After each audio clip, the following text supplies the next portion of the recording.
அவள் படித்தாண்டா பத்தினியும் அல்ல, நான் முற்றும் திறந்த முனிவனும் அல்ல. அறிஞர் அண்ணா அவர்கள் சொன்ன மிகவும் பிரபலமான ஒரு கோட் இது. இது பல பேர் என்ன நினைச்சிட்டு இருக்காங்க அப்படின்னா, கைப்பிடிச்சிருக்கியா, என்ன கைப்பிடிச்சிருக்கியா அப்படின்னு கேக்குற மாதிரி தவறான வேர்டிங்ஸ்லயே யோசிச்சுட்டு இருக்காங்க. அது முக்கியமா வந்து இந்த பரதேசிங்க இருக்கானுங்க பாருங்க, எவனுக்கெல்லாம் திராவிடம்னு சொன்னா பிடிக்காதோ, தமிழன் எப்படிடா அடிச்சு பண்ணலாம், துவம்சம் பண்ணலாம், கூட இருந்தே குழி பறிக்கலாம் நினைக்கிற சில சாணி மூலக்காரனுங்க இருக்கிறானுங்க. அவனுங்க எல்லாம் வந்து இந்த ஒரு ஒரு பொய் கதையை வந்து கட்டவிழ்த்து அவனுங்களுக்கு எல்லாம் பழகி படிச்சு இப்போ புதுசா இந்த கூட்டணியில சேர்ந்திருக்கிற லொடக்கு பாண்டி, தமிழா பாண்டியன். நீ எல்லாம் வந்து தமிழானே பேர் வச்சிருக்க கூடாது. ஃபர்ஸ்ட் ஆஃப் ஆல் ஒருமையில பேசுறதுனால நினைக்காதீங்க. அந்த ஆள் பேசுறதை கேட்டுச்சுன்னா இதுக்கு மேல அசிங்கமா கேட்கணும்னு தோணும். அந்த அளவுக்கு வல்கரா பேசியிருக்காரு அந்த ஆளு. முக்கியமா அண்ணாவை பத்தி நீ எங்க உட்காந்துக்கிட்டு நீ யார பத்தி பேசிட்டு இருக்கன்றது, நீ வந்து 3 வேளை சோற திங்கிறனா நீ கொஞ்சம் யோசிச்சிருக்கணும், இந்த மாதிரி நம்ம பேசுறோமே அப்படின்னு சொல்லிட்டு. அண்ணாவை பத்தின நிறைய கேரக்டர் அசோசியேஷன் பண்ணாருன்னு வச்சுக்கோங்க. அந்த ஒரு வீடியோல இப்ப சமீபத்துல பேசியிருக்காரு. எனக்கு சங்க தமிழனே தெரியாது. இவனுங்கெல்லாம் பாடி ஷேமிங் பண்றானுங்க அறிஞர் அண்ணாவை. அவரு மூக்குப்பொடி போடுவாரு, ரொம்ப அசிங்கமா இருக்கும், நாத்தம் அடிக்கும், கட்டையா இருப்பாரு, பல்லெல்லாம் கரையா இருக்கும். என்னமோ உக்காந்துட்டு பேசுற அந்த 2 டாக்ஸும் என்னமோ வந்து அரவிந்த் சாமியும் அஜித் குமார்னு மனசுல நினைப்பு இவனுங்களுக்கு. இவனுங்க வந்து பாடி ஷேமிங் பண்றானுங்களாமா. ரெண்டாவது, இந்த வார்த்தைக்கு நான் அர்த்தம் சொல்லிக்கிறேன். அவள் படிதாண்டா பத்தினியும் இல்லைன்னா 2 பேருக்குள்ள கான்ஃபிளிக்ஸ் இருந்திருக்கு. பானுமதி அம்மாவுக்கும் அறிஞர் அண்ணா அவர்களுக்கும். இவர் நிறைய பிலிம்ல கதை வசனம் எழுதக்கூடியவர்னு தெரியும். சில வசனங்கள் சில பேருக்கு பிடிக்காது, இல்ல சிலதை மாத்த சொல்லுவாங்க, இல்ல சில பேருக்கு என்ன சொல்றது, வாட் எவர், அவங்களுக்குள்ள ஒரு ஒர்க்கிங் ஸ்டைல்ல ஒரு பிரச்சனை வரல. இன்னைக்கு நம்மளும் ஆஃபீஸ்ல ஒர்க் பண்றோம், எவ்வளவோ ஒரு கான்ஃபிளிக்ஸ் இருக்கும்.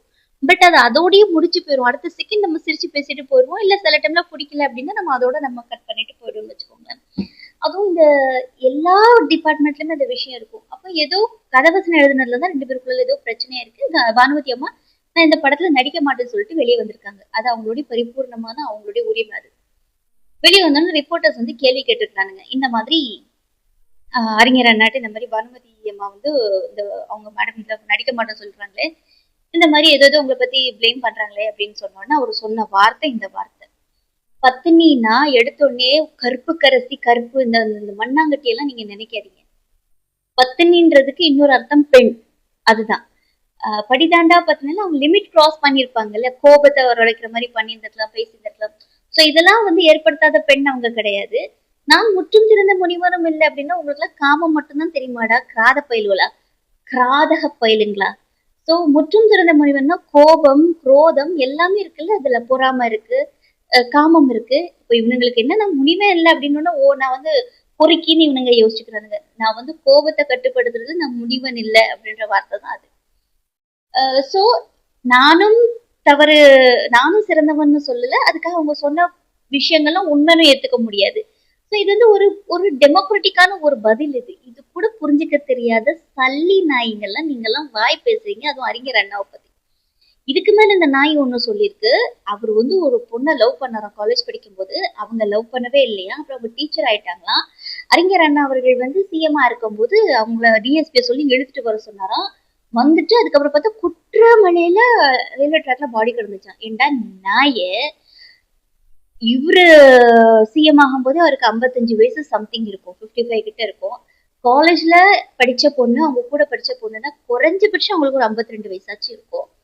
அந்த வயசுல அவங்க கூட்டிட்டு வந்து அவரை வந்து தண்டவரத்துல, என்னடா நீங்க வந்து பிக்சரைஸ் பண்றீங்க, உங்களுக்கு என்ன இதுல இவன் என்ன சொல்றான்னா, அவர் சிஎம் ஆகும்போது காங்கிரஸ் காரணங்கள்லாம் வந்து ஒரு போஸ்டர் வச்சாங்களாம், அப்பா பேரு தெரியாதவன் வந்து சிஎம் ஆகுறாரு அப்படின்னு சொல்லிட்டு. அவரு பேரே சிஎன் அண்ணாதுரை, அவங்க அப்பா பேரு நடராஜ முதலியார், ஒரு நெசவாளர். இந்த மாதிரி போஸ்டர் அடிச்ச உடனே என்னங்க இந்த மாதிரிலாம் போஸ்டர் அடிச்சிருக்குன்னு சொன்னோன்னே, நான் வேணா பட்டர் மாஸ் லைட் வாங்கி தரேன், விடிய உட்காந்து படிக்க சொல்லுங்க அப்படின்ட்டு போயிருக்காரு. ஒரு தலைவனோட பண்பு, நீ 1000 கிரிட்டிசைஸ் பண்ணாலும் நான் அதெல்லாம் யோசிக்காம தள்ளி விட்டுட்டு போயிட்டு இருக்கணும். ஏன்னா எனக்கு பின்னாடி 1,00,000 பேர் நிப்பான், அவன் பின்னாடி என்ன வேணா பேசுவான். அதெல்லாம் நான் பார்த்தேன்னா என்னோட முன்னாடி போகக்கூடிய நோக்கம் எனக்கு புரியாம போயிடும், என்னோட முன்னாடி போகக்கூடிய பாதை எனக்கு தெரியாம போயிடும். அப்படிப்பட்டவங்களால மட்டும்தான் ஒரு தலைவனா இருக்க முடியும். நீ 1000 கிரிட்டிசைஸ் பண்ணாலும் நான் அதை பத்தி நான் யோசிக்கிறதுக்கு எனக்கு டைமும் இல்லை, அதுக்கான நேர பொழுதும் இல்லை. அப்படியா போஸ்டர் அடிச்சு அதை உட்காந்து பட்டர் மாஸ்லேட் வாங்கி படின்னு சொல்லியிருக்காரு. பாத்தீங்களா, இதுலதான் கேவலமான திராவிடங்கள்லாம் ஆரம்பிச்சிச்சுன்னு சொல்ற நாய். இன்னைக்கு இதே திராவிடத்துல தான் நீங்க எல்லாம் வாழ்ந்தீங்க. இன்னைக்கு வரைக்குமே இந்த இந்த 70 ஆண்டு கால அரசியல் இந்த காங்கிரஸ்க்கு அப்புறம் இருந்தது திமுக அதிமுக தானே, ரெண்டுமே திராவிட கட்சிகள் தானே. அறிஞர் அண்ணாவை பத்தி இந்த அளவுக்கு மட்டமா இந்த அளவுக்கு மோசமா நீ பேசிட்டு தமிழன்னு பேர் வச்சிருக்கிற. நீ வேணா வேற ஏதாவது ஒரு பேர் வச்சுக்கோ, அதுதான் உனக்கு செட் ஆகும். இவன் மேல கேஸ் போட்டிருக்காங்கன்னு நினைக்கிறேன். கண்டிப்பா இவன் மேல கேஸ் போடணும், ஆக்ஷன் எடுக்கணும். இந்த மாதிரி ஒரு நாய்ங்க உட்காந்து பேசுறத அதை ஒரு 10 பேர் உட்காந்து கேட்கறாங்கல்ல, ஏன் எதுக்குன்னு கேள்வி கேட்காம இந்த நாய்ங்க குலைச்சிட்டே இருக்கும். உங்களுக்கு வியூஸ் வேணும்னா நீங்க உங்களுக்கு 1000 டாபிக்ஸ் இருக்குடா பேசுறதுக்கு, அதை பேசுங்க. அறிஞர் அண்ணா இன்னைக்கு உயிரோடு இருந்தாருன்னா அவருக்கு 117 வயசு. அவர் இன்னைக்கு இறந்தே பல வருஷங்கள் ஆயாச்சு. அவருலாம் இருக்கும்போது நீங்க எல்லாம் அவர் நிழல கூட பார்த்திருக்க மாட்டீங்க. நம்ம மயிராண்டிகளா நீங்க வந்து அவரோட கேரக்டரை அசாசினேட் பண்ணுவீங்க, நாங்கெல்லாம் பார்த்துட்டு சும்மா இருப்போம்னு நினைச்சிட்டு இருக்கீங்க. செருப்பு பிஞ்சிடும்.